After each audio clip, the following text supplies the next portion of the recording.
Today, I'll show you how to create a font design with a soccer ball.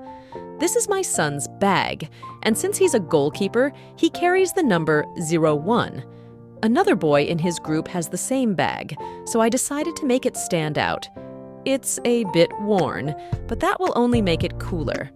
I use a medium-weight tear-away stabilizer. You can use 2 layers for extra reliability. If it's a stretchy fabric, a cutaway stabilizer is necessary. I would recommend using a cutaway stabilizer with a 2-layer tear-away stabilizer for the best results. Since this item isn't for sale, I roughly positioned and pinned the bag's flap.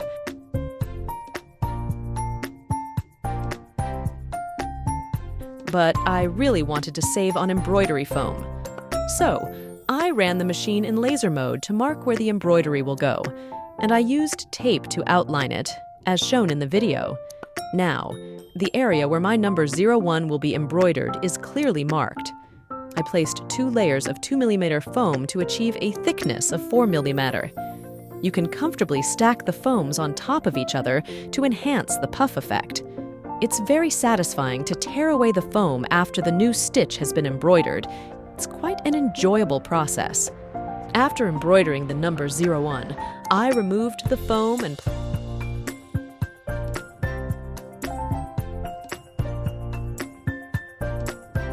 placed a white one to embroider the soccer ball.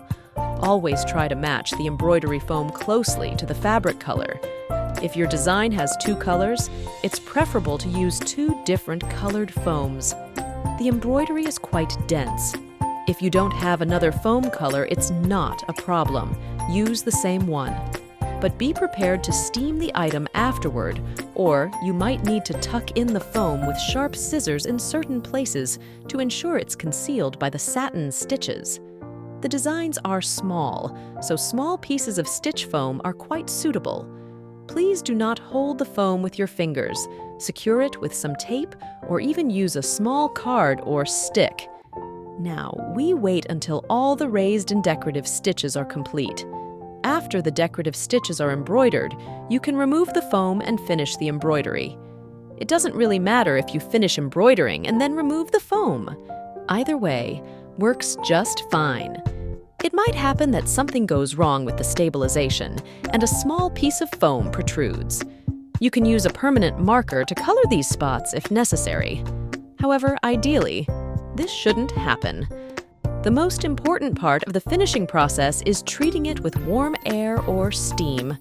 I really like this method of steaming. It helps set everything in place beautifully. The embroidery foam responds well to steaming.